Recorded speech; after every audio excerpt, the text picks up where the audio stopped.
آپ ہیں حضرت محمد سرور ہر دو سرا، آپ ہیں حضرت محمد سرور ہر دو سرا،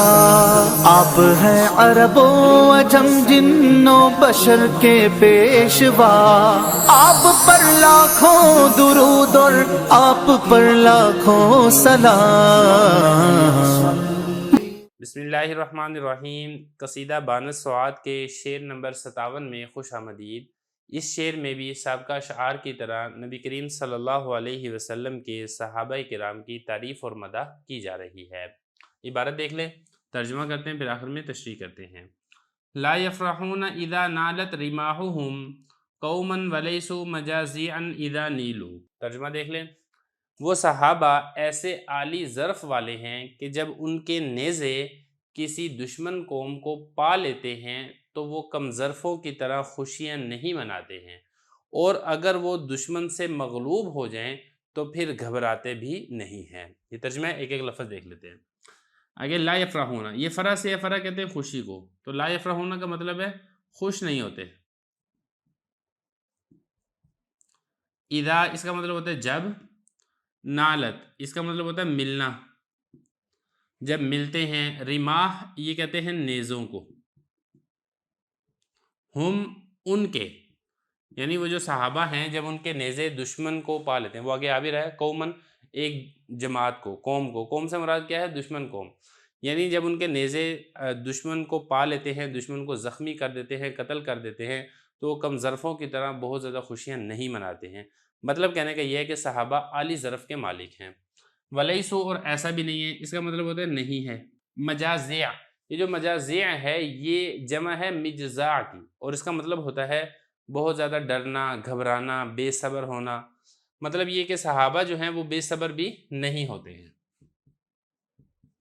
اذا جب، نیلو انہیں پا لیا جاتا ہے،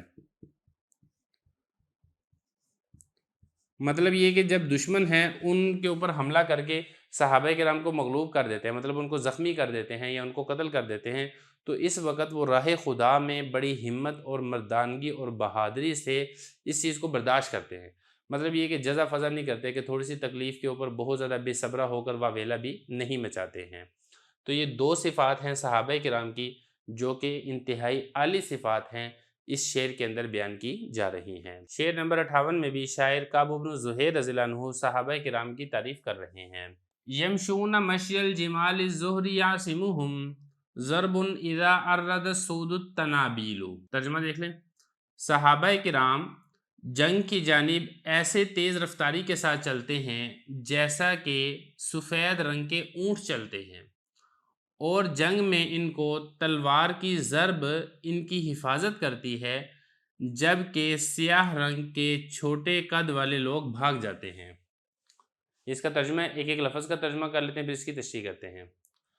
یمشونا اس کا مطلب ہوتا ہے چلنا،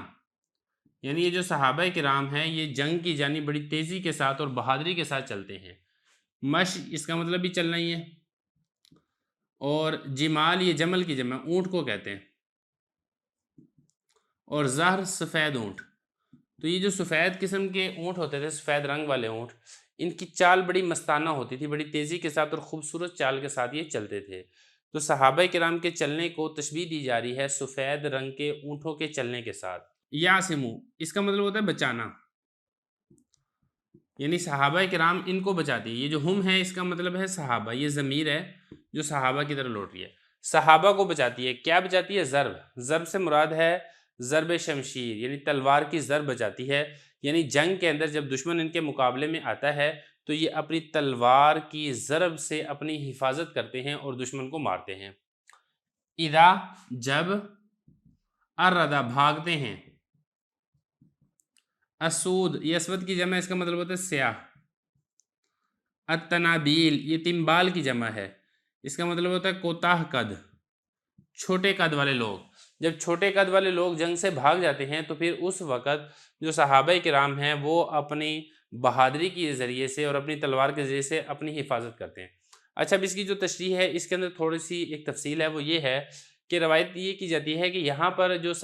حضرت کعب بن زہیر نے جو یہاں پہ تعریف کی ہے اس سے مراد ہے مہاجرین، یعنی مہاجرین صحابہ کی تعریف کی ہے کہ مہاجرین صحابہ جنگ کے اندر سفید اونٹوں کی طرح تیزی کے ساتھ چل کر جاتے ہیں اور بہادری کے ساتھ مردانہ وار یہ مقابلہ کرتے ہیں۔ اور یہ جو مذمت کی ہے یہ مذمت کی ہے انصاری صحابہ کی، کہ جو انصاری صحابہ ہیں وہ جنگ سے بھاگ جاتے ہیں، جس طریقے سے کوتاہ قد اور سیاہ رنگ کے جو لوگ ہوتے ہیں ان کے ساتھ صحابہ کو تشبیہ دیتے ہوئے انصاری صحابہ کو، تو پھر وہ بھاگ جاتے ہیں، لیکن جو مہاجرین صحابہ ہیں وہ ڈٹ کر مقابلہ کرتے ہیں۔ تو ایک اس کی تشریح یہاں پر یہ کی گئی ہے، جبکہ بعض شارحین نے یہاں پر یہ کہا ہے کہ دیکھیں یہاں پر جو سیاہ رنگ کے کوتاہ قد والے جو لوگ بھاگتے ہیں ان سے مراد یہ ہے دشمن، کفار اور منافقین، یعنی وہ تو جنگ سے بھاگ جاتے ہیں لیکن جو صحابہ کرام ہیں وہ جنگ پر ثابت قدم اور مضبوط رہتے ہیں۔ تو بہرحال خلاصہ یہ ہے کہ جب یہ والا شعر حضرت کعب بن زہیر نے پڑھا تو انصاری صحابہ کو یہ والا شعر ناگوار گزرا، تو جب ان کو ناگوار گزرا تو پھر حضرت کعب بن زہیر رضی اللہ عنہ نے انصاری صحابہ کی مدح میں بھی چند اشعار کہے ہیں۔ قصیدہ بانۃ سوات کے شعر نمبر 59 اور اس قصیدے کے آخری شعر میں بھی حضرت کعب بن زہیر رضی اللہ عنہ صحابہ کرام رضی اللہ عنہ کی جنگی بہادری کی تعریف کر رہے ہیں۔ عبارت دیکھ لیں، لا یقع الطعن الا فی نحورہم وما لہم عن حیاض الموت تحلیل۔ ترجمہ دیکھ لیں، وہ صحابہ ایسے ہیں کہ دشمن کی برچھیوں کے زخم ان کے سینوں پر ہی لگتے ہیں اور موت کے تالاب میں چھلانگ لگانے سے وہ پیچھے نہیں ہٹتے ہیں۔ عبارت کا ترجمہ دیکھ لیں، ایک لفظ کا، لا یقع واقع نہیں ہوتا،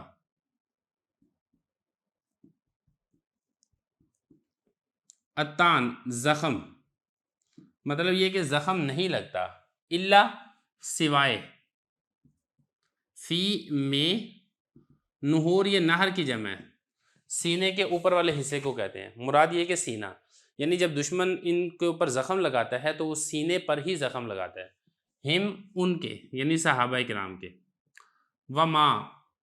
اور نہیں ہے، لہم ان کے لیے، صحابہ کے لیے، حیاض یہ حوض کی جمع ہے، حوض تالاب کو کہتے ہیں جہاں پہ پانی جمع ہوتا ہے، حیاض الموتی موت کے تالاب سے،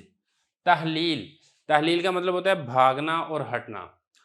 تو مطلب اس شعر کا یہ ہے کہ جس طریقے سے دیکھیں نا ایک آدمی بھاگ رہا ہو اور پیچھے سے دشمن اس کو نیزہ مارے تو اس کی کمر پر لگے گا، تو صحابہ کرام پر جو زخم آتے تھے جنگ کے میدان کے اندر، دشمن جو ان کے اوپر زخم لگاتا تھا وہ ان کی کمر پر زخم نہیں لگا سکتا تھا، کیونکہ صحابہ کرام میدان جنگ کے اندر پیٹھ پھیر کر بھاگتے نہیں تھے بلکہ مردانہ وار وہ جنگ کے اندر مقابلہ کیا کرتے تھے، لہذا جو بھی زخم لگتا تھا ان کے فرنٹ یعنی سینے کی جانب ہی لگتا تھا،